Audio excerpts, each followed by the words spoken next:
మీకు ఆవగింజంత విశ్వాసం ఉండిన ఎడల ఈ కొండను చూచి ఇక్కడ నుండి అక్కడికి పొమ్మనగానే అది పోవును. మీకు అసాధ్యమైనది ఏదీ ఉండదని నిశ్చయముగా మీతో చెప్పుచున్నానని వారితో అనెను. ప్రభువా నీకే వందనాలు. ఈ సమయమందు వాక్యాన్ని విచ్చుండగా నీ సహాయము దయచేయండి. వినగలిగే చెవులను, గ్రహించగలిగే మనస్సును ప్రతి బిడకు దయచేసి మీరు మహిమ పొందమని యేసుక్రీస్తు నామములో ఈ ప్రార్థన తమికల వినయముతో బ్రతిమలాడి అడిగి విడుకుంటున్నాము తండ్రి, ఆమేన్. ప్రియమైన దేవుని బిడలారా, మన ప్రభువును లోక రక్షకుడైన యేసుక్రీస్తు నామములో మీ అందరికీ శుభాభివందనాలు తెలియజేయచ్చు. క్రీస్తు శ్రమల ధ్యాన ఆరాధనలో భాగముగా 22వ రోజు ఆరాధనలోనికి అందరినీ ప్రేమపూర్వకంగా ఆహ్వానిస్తూ ఉన్నాను. చదువుకున్న లేఖన భాగము మత్తయి సువార్త 17వ అధ్యాయము 14వ వచనము నుండి 21వ వచనం వరకు చదవగా విని ఉన్నాము. ఈ భాగములో ఒక తండ్రి చాంద్ర రోగముతో బాధపడుతున్నటువంటి తన కుమారుని విషయములో యేసుక్రీస్తు వారిని వేడుకోగా, అంతకుముందు శిష్యులు అతన్ని బాగు చేయలేకపోయారు కనుక యేసుక్రీస్తు వారిని వేడుకోగా యేసుక్రీస్తు వారు ఆ వ్యక్తిని స్వస్థపరిచినట్లుగా మనము చూస్తూ ఉన్నాము. అలాగే అతడు దయ్యము పట్టినటువంటి వాడై ఆ దయ్యము వదిలిపోయే సమయంలో నీళ్లలోనూ అగ్నిలోనూ పడిపోతూ ఉన్నటువంటి వాడిగా కనబడుతూ ఉన్నాడు. పట్టినప్పుడు కానీ వదిలి వెళ్ళినప్పుడు కానీ చాలా భయంకరమైనటువంటి పరిస్థితిని ఆ వ్యక్తి ఎదుర్కొంటూ ఉన్నాడు. ఇది ఈ భాగంలో మనము చూడగలుగుతూ ఉన్నాం. ఇదే విషయాన్ని కొద్దిపాటి మార్పులతో మార్కు సువార్త 9వ అధ్యాయము 14వ వచనము నుండి 28వ వచనము వరకు, లూకాసు వార్త 9వ అధ్యాయము 37వ వచనము నుండి 42వ వచనం వరకు చూడగలుగుతూ ఉన్నాం. అయితే యేసుక్రీస్తు వారిని శిష్యులు అడుగుతూ ఉన్నారు, అయ్యా మేము ఎందుకు ఆ దయ్యాన్ని వెళ్ళగొట్టలేకపోయాము, ఆ వ్యక్తిని మేము బాగు చేయలేకపోయాము అంటే యేసుక్రీస్తు వారు ఇచ్చినటువంటి సమాధానం ఏంటంటే అండి, ఇది ఉపవాసము చేతనే అనేటువంటి మాటను యేసుక్రీస్తు వారు ఉపయోగించారు. ఏకాంతంగా అడిగారు, అయ్యా మేము ఎందుకు వెళ్ళగొట్టలేకపోయాము అన్నప్పుడు ఇది ఉపవాసము చేతనే తొలగించబడుతుంది, ఉపవాసము చేతనే ఈ కార్యము సాధ్యమవుతుంది అనే విషయాన్ని యేసుక్రీస్తు వారు తెలియజేశారు. అంతేకాదు వారి యొక్క అవిశ్వాసాన్ని కూడా ఆయన గద్దించాడు. గద్దించి, మీకు ఆవగింజంత విశ్వాసం ఉన్న ఎడల ఈ కొండను ఇక్కడ నుండి పొమ్మనగానే అది వెళ్ళిపోతుంది, సముద్రంలో పడవేయబడును అనగానే అది పడవేయబడుతుంది అనేటువంటి విషయాలను తెలియజేశారు యేసుక్రీస్తు వారు. అందుకే విశ్వాసికి ఉండవలసింది ఏంటి అంటే విశ్వాసం ఉండాలి. విశ్వాసికి విశ్వాసం ఉండాలి. విశ్వాసికి విశ్వాసము లేకపోతే గనుక అతడు లేక ఆమె అవిశ్వాసిగానో లేక లోక సంబంధమైన వ్యక్తులుగానో ఉండిపోవడానికి అవకాశం ఉంది.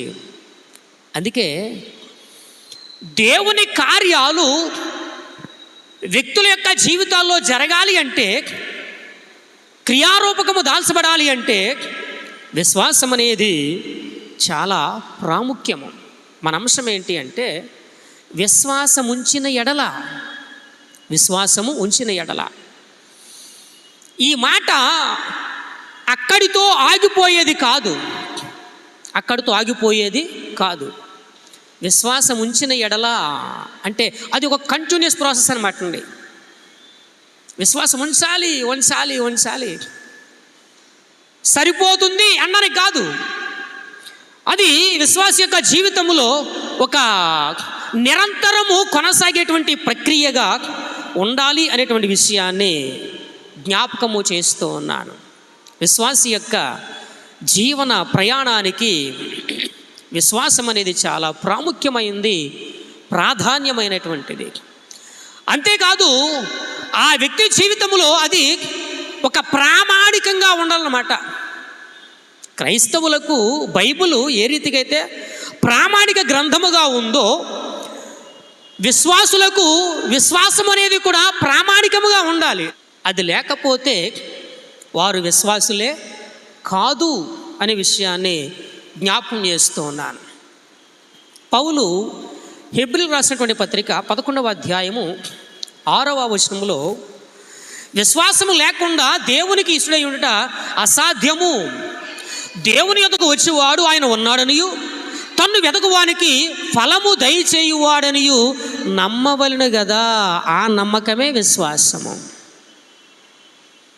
ఫలము దయచేస్తాడు అనేటువంటి ఆలోచన ఏదైతే ఉందో అదే విశ్వాసం. దయచేస్తాడా అనేది ప్రశ్నార్థకం, దయచేస్తాడు అనేది ఫుల్ఫిల్మెంట్ అనేది కనబడుతూ ఉంది. కనుక విశ్వాసము అనేది విశ్వాసికి ప్రామాణికము. అంత మాత్రమే కాదు, మరొక విషయాన్ని కూడా మనం జ్ఞాపకం చేసుకుంటే మొదటి వచనంలోనే చెప్పే మాట, విశ్వాసం అన్నది నిరీక్షింపబడి వాటి యొక్క నిజస్వరూపమును అదృశ్యమైనవి ఉన్నవి అనుటకు రుజువునై ఉన్నది అంటాడు. మనం ఏదైతే చూడలేకపోతూ ఉన్నామో, వేటి కొరకైతే నిరీక్షిస్తూ ఉన్నామో అవి మన కంటికి కనబడకపోవచ్చు, కానీ అవి ఉన్నాయి. పరలోకం అనేది ఉంది, నిత్య జీవం అనేది ఉంది గనుకనే ఈ భూమి మీద మనము క్రీస్తులో విశ్వాసాన్ని పెంపార చేసుకునేటువంటి వారముగా ఉంటూ ఉన్నాము. పౌలు గారు కూడా చెప్పే మాట ఏంటంటే, యేసుక్రీస్తు వారు లేపబడి ఉండని ఎడల మేము ప్రకటించేటువంటి సువార్త వ్యర్థమే అంటాడు కదండి. ఆయన లేపబడ్డాడు గనక, ఆయన మరణాన్ని జయించి తిరిగి లేచి ఉన్నాడు గనక ఆ పునరుద్ధాన సంబంధమైనటువంటి సువార్తను మేము మీకు అందిస్తూ ఉన్నామంటున్నాడు ఆయన. విశ్వాసం అనేది కూడా ఏంటి అంటే నిరీక్షింపబడి వాటి యొక్క నిజస్వరూపము. ఇది విశ్వాస యొక్క జీవితంలో యాత్ర, ఈ జీవన యాత్రలో అది ఒక ప్రామాణికంగా కంటిన్యూస్ ప్రాసెస్గా అది మనతో ఉండేదిగా ఉండాలి అనే విషయాన్ని తెలియజేస్తూ ఉన్నాను. విశ్వాసము ద్వారా జరిగే కార్యాన్ని ప్రభువు తెలియజేస్తున్నాడు. ఏమంటున్నాడు అక్కడ 21వ వచనం చివరి భాగాన్ని మనం చూస్తే, మీకు అసాధ్యమైనది ఏదీ ఉండదని నిశ్చయముగా మీతో చెప్పుచున్నానని వారితో నేను.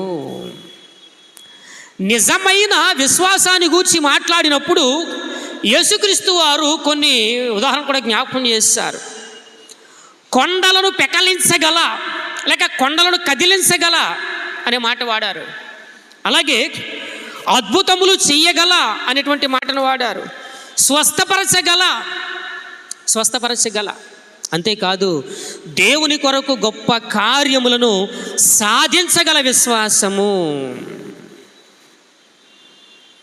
ఆ విశ్వాసమే లేకపోతే క్రైస్తవ జీవన మనుగడకు ఆ అర్థమే లేదు.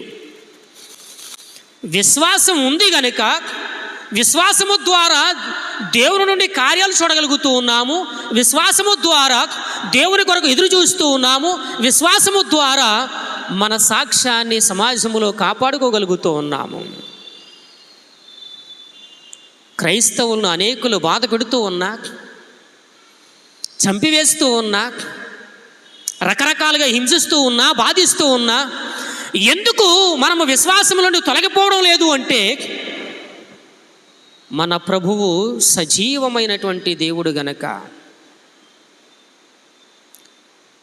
దేవుని యందు విశ్వాసం ఉంచుచూ ఉన్నారు, నా యందు కూడా మీరు విశ్వాసం ఉంచండి, నేను మీ కొరకు స్థలము సిద్ధపరచి వెళుచూ ఉన్నానని ఆయన మనతో చెప్పాడు గనుక, నేనే మార్గము సత్యము జీవమును, నా ద్వారానే తప్ప ఎవడనూ తండ్రి యొద్దకు రాడు అని తానే ఈ లోకానికి ఒక మార్గముగా ఉన్నానని చెప్పాడు గనక ఆయన మీద మన విశ్వాసాన్ని చూపిస్తూ ఉన్నాం.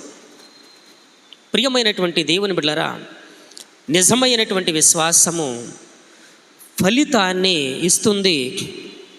అది కొండలను సహితము కూడా కదిలిస్తుంది, ఆటంకాలను సహితము కూడా అధిగమిస్తుంది, అవరోధాలను సహితము కూడా తొలగిస్తుంది, విశ్వాస యాత్రను ముందుకు కొనసాగింపజేస్తుంది. గనుక మన అంశాన్ని ఒక్కసారి జ్ఞాపకం చేసుకుంటే, విశ్వాసము ఉంచిన ఎడల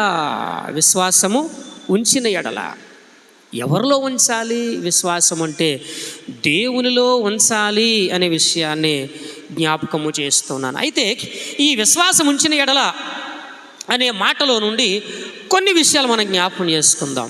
కొన్ని విషయాలు. మొదటిగా ఏంటంటే, విశ్వాసం ఉంచిన ఎడల అనేటువంటి మాటలో ఉన్న భావం ఏంటి అంటే, మానవుని హృదయములో దేవుడు చేసేటువంటి కార్యము.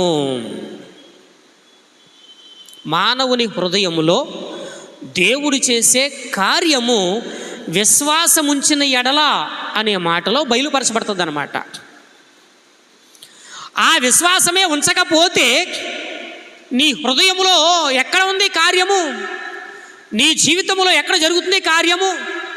కనుక విశ్వాసం ఉంచిన ఎడల దేవుడు నీ హృదయములో చేసే కార్యమే అనే విషయాన్ని జ్ఞాపకము చేసుకోవాలి.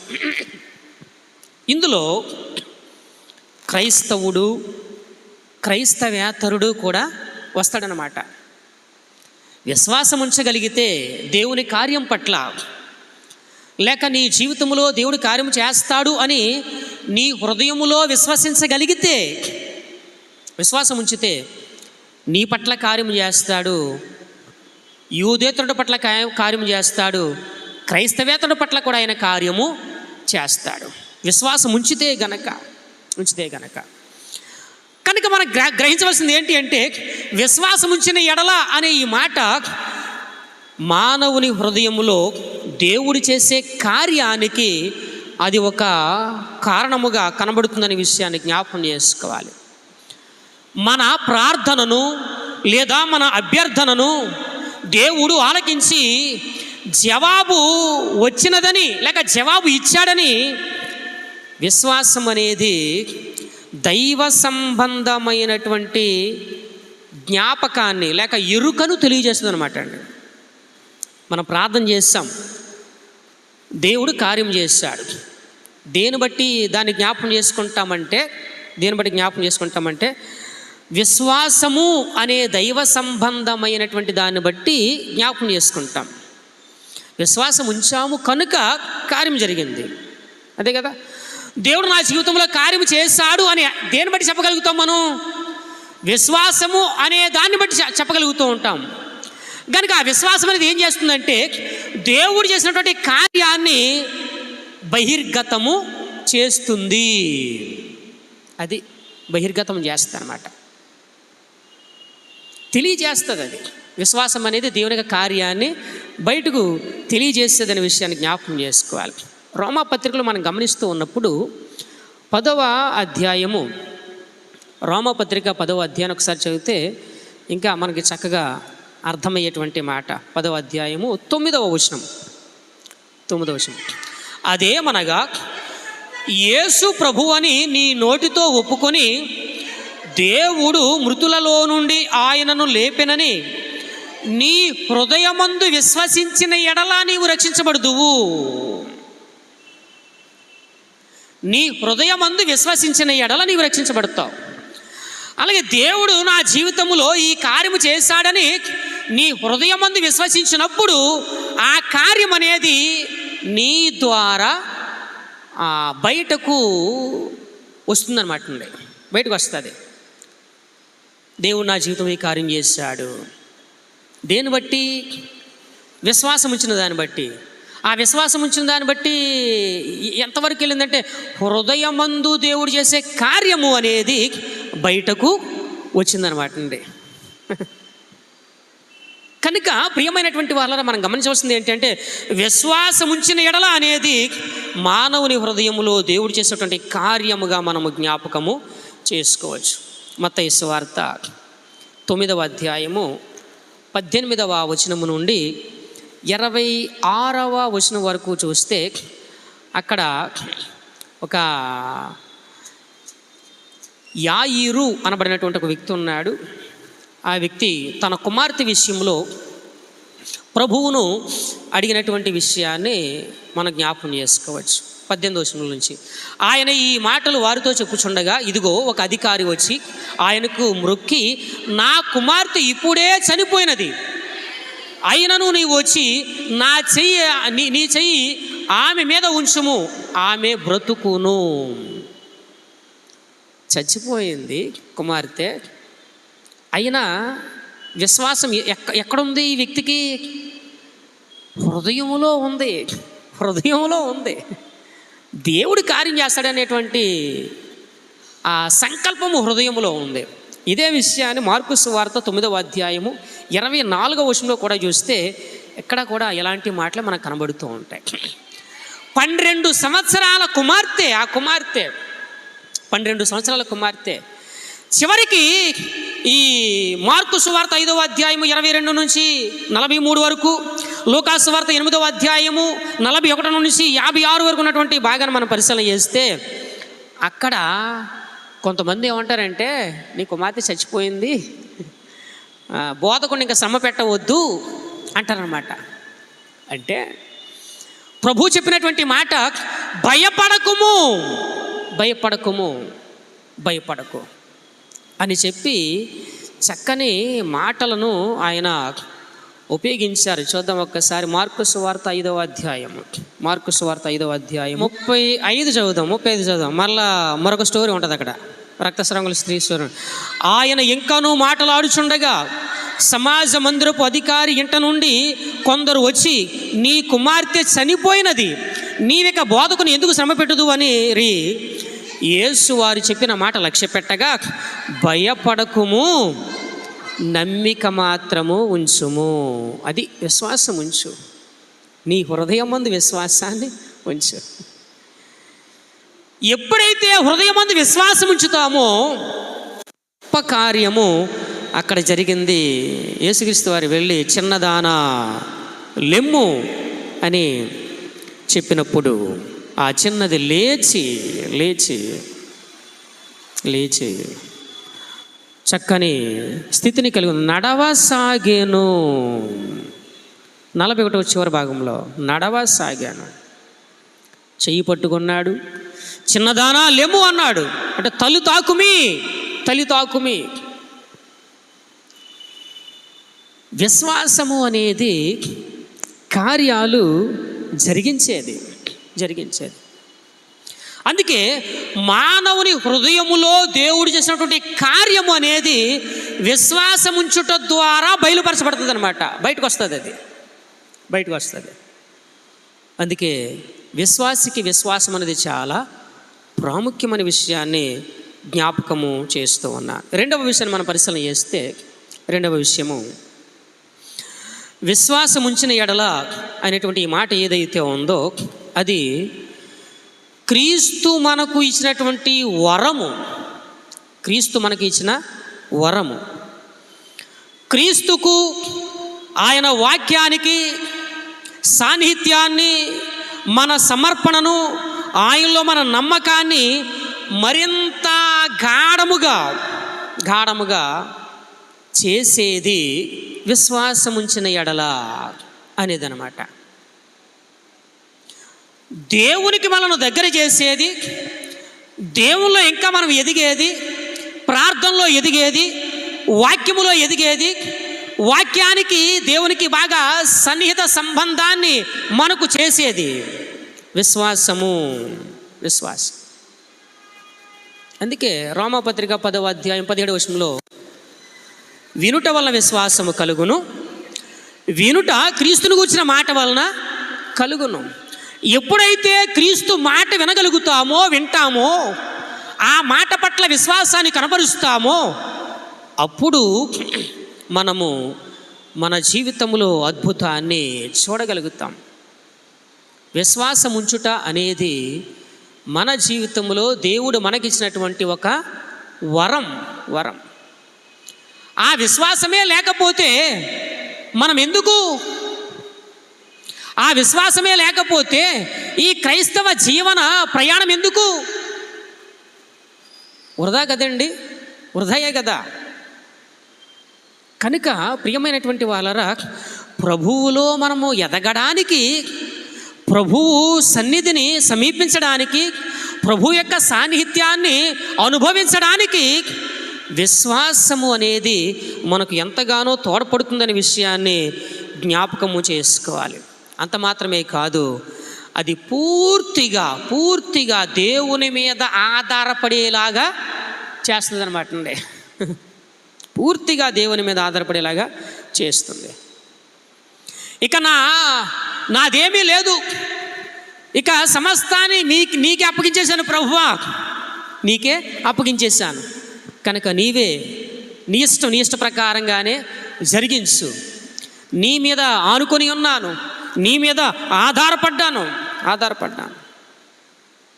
ఆయన మీద ఆధారపడే రీతిగా చేసేది విశ్వాసం ఉంచిన ఎడల. ఇక్కడ తండ్రి తన కుమారుని విషయంలో దేవుని యేసుక్రీస్తు వారి వద్దకు వచ్చి చెప్పేటువంటి కొన్ని మాటలు మనము చూడగలుగుతాం. ఏంటి? మార్కు సువార్త 9వ అధ్యాయంలో 21 నుంచి చదువుదాం. 21 నుంచి. అప్పుడు ఆయన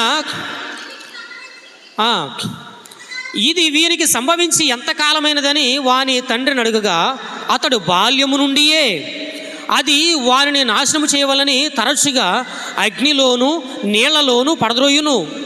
ఏమైనను నీ వలనైతే మా మీద కనికరపడి మాకు సహాయము చెయ్యి.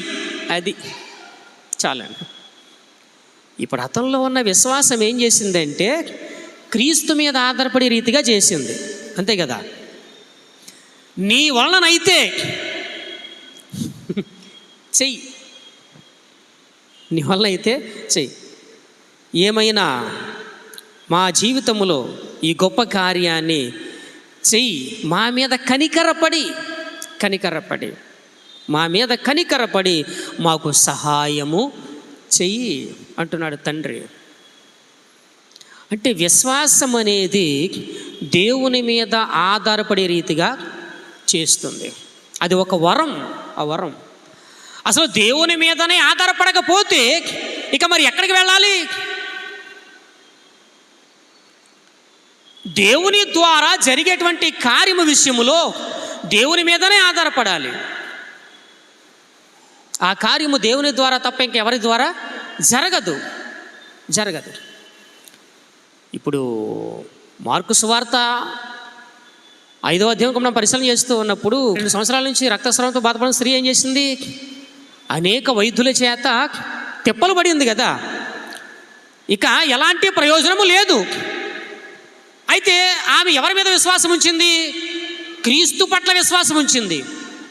ఆ విశ్వాసం అనే ఆ వరము ఆమెకు లేకపోతే యేసుక్రీస్తు వారికి వస్త్రపు చెంగు ముట్టి స్వస్థత పొందుకోవడానికి అవకాశం అనేది లేదనమాట. ఇది కూడా మన హృదయంలో పుట్టుకొచ్చేది. మేము ఎక్కడెక్కడికో తిరిగాము, ఏదో చేశాము, ఇక ఎవరి వల్ల కాలేదు, ప్రభువా నీ దగ్గరకు వచ్చాము. దేని బట్టి వచ్చింది అది? విశ్వాసం అనేది ఒక రకంగా చెప్పాలంటే మన మధ్య ఉండేదన్నమాట అండి. మన మధ్య సంచరిస్తూ ఉండేది. ఆ సంచరించిన దాన్ని మనం ఏం చేస్తున్నామంటే తీసుకుని ప్రభువా నీ మీద విశ్వాసాన్ని చూపిస్తూ ఉన్నాం. ఎక్కడికో వెళ్ళాను, ఏదేదో చేశాను, ఎక్కడికో తిరిగాను, కానీ వృధా ప్రయాస నీ మీదనే ఆనుకుంటూ ఉన్నాను. కనుక ప్రియమైనటువంటి దేవుని గమనించండి, మనం గ్రహించవలసింది ఏంటంటే ప్రతి దానికి కూడా దేవుని మీద ఆధారపడే స్థితిని విశ్వాసం ఉంచిన ఎడల అనే మాట తెలియజేస్తుందన్నమాట. యోహాను సువార్త 15వ అధ్యాయము 5వ వచనంలో, నా యందు నాకు వేరుగా ఉండి మీరు ఏది చెయ్యలేరు. ఇందా నేను చెప్పాను కదా ప్రారంభంలోనే, అది కంటిన్యూస్ ప్రాసెస్ అన్నాను కదా, కంటిన్యూస్ ప్రాసెస్ అనమాట. నాకు వేరుగా ఉండి మీరు ఏది చేయలేరు. ప్రభువులో ఉంటేనే, ప్రభువు మీద ఆధారపడితేనే, ప్రభువులో జీవితాన్ని కలిగి ఉంటేనే అద్భుతాలకు, అవకాశాలకు ఏంటి కారణమవుతుందనే విషయాన్ని తెలియజేస్తున్నాను. కనుక ఇది ఇంకా చెప్పాలి అంటే, విశ్వాసానికి కర్తయు దాన్ని కొనసాగించువాడునైనా యేసు వైపు చూచుచు పందెముల ఓపికతో పరిగెత్తుదాము. విశ్వాసానికి కర్త అనగానే యేసుక్రీస్తు వారు ఉన్నారు. సరే, దాన్ని కొనసాగించేవారు క్రీస్తు. అంటే విశ్వాసం అనేది ఎందులో కొనసాగాలి? వ్యక్తి యొక్క లేక విశ్వాసి యొక్క జీవితంలో కొనసాగాలన్నమాట అండి. అది మధ్యలో ఆగిపోకూడదు. ఆగిపోతే విశ్వాస యాత్రకు ఫుల్ స్టాప్ పడుతుంది. ఆగిపోకూడదు. దాన్ని కొనసాగించువాడునైనా యేసువైపు చూడాలి.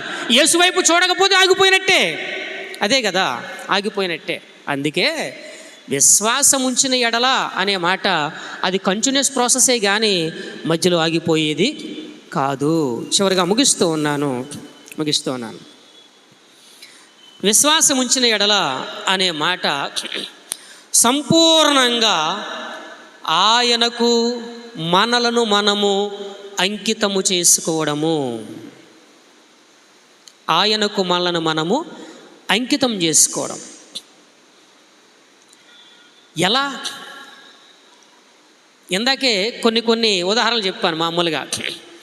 ఇక ఏమీ లేదు, నీ మీదనే అనుకున్నాను.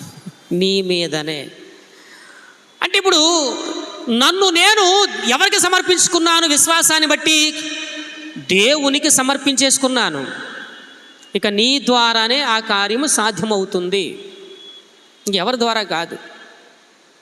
అంటే ఈ విశ్వాసం ఉంచిన ఎడల అనే మాట మనలను మనము సంపూర్ణంగా ఆయనకు సమర్పించేసుకోవడం అన్నమాట, అంకితం చేసేసుకోవడం. ప్రభువా, నీ ద్వారానే జరుగుతుంది, నీ ద్వారానే నేను స్వస్థత పొందుకుంటాను, నీ ద్వారానే నా కుమారుడు బ్రతుకుతాడు, నీ ద్వారానే ఇది ఈ సమస్య తొలగిపోతుంది, నీ ద్వారానే ఈ కార్యము పరిపూర్ణంగా గావించబడుతుంది. ఇది అంటే సమస్తము నీవే కార్యాన్ని జరిగించేవాడవు. దినవృత్తాంతంలో 2వ గ్రంథము 20వ అధ్యాయములో ఒక రాజుగారు ఉన్నారు. ఆయన దేవుని మీద ఆధారపడినటువంటి వాడే చెప్పేటువంటి మాట. 20వ అధ్యాయము 12వ వచనం.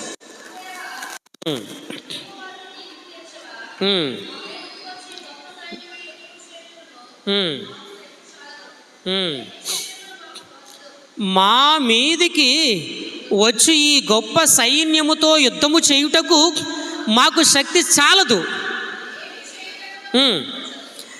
ఏమి చేయుదామనేది కూడా మాకు తెలీదు, తోచదు, నీవే మాకు దిక్కు. యెహోషాపాతు ఏం చేస్తున్నాడంటే అండి, తనను తాను దేవునికి అప్పగించేసుకుంటున్నాడు అనమాట. ఇంకా దేవునికి అప్పగించేసుకుంటున్నాడు. నీవే మాకు దిక్కు, మాకు ఎటూ తోచదు, ఈ గొప్ప సైన్యాన్ని మేము ఓడించలేము అని దేవునికి ప్రార్థన చేశాను. ఈ విశ్వాసం అనేది ఏం చేస్తుందంటే మనలను మనము దేవునికి పరిపూర్ణంగా అప్పగించుకునే రీతిగా చేస్తుంది. ఎలాంటి సమయంలో అంటే క్లిష్టమైనటువంటి పరిస్థితులలో, మరణాపాయ సంబంధమైన పరిస్థితులలో, వేదనకరమైన పరిస్థితుల్లో, ఇక మన చెయ్యి దాటిపోయింది అనుకునేటువంటి పరిస్థితుల్లో, ఇలాంటి సమయంలో కూడా నేనున్నాను అని చెప్పేటువంటి వాడు మన కొరకు ఒక ఆయన ఉన్నాడు. ఆపత్కాలములలో యెహోవా నమ్ముకొనదగిన సహాయకుడు. దేవుని స్తోత్రం కలుగును గాక. ప్రియమైనటువంటి వాళ్ళరా, అందుకే ఇక్కడ యెహోషాపాతు చెప్పేటువంటి మాట ఏంటంటే, మాకేమీ తోచదు, మాకు శక్తి సరిపోదు, నీవే మాకు దిక్కు, నీవే మాకు దిక్కు అంటే ప్రభువుకు సమస్తాన్ని కూడా అప్పగించుకున్నటువంటి వాడిగా ఉంటూ ఉన్నాడు. ముగిస్తూ ఉన్నాను.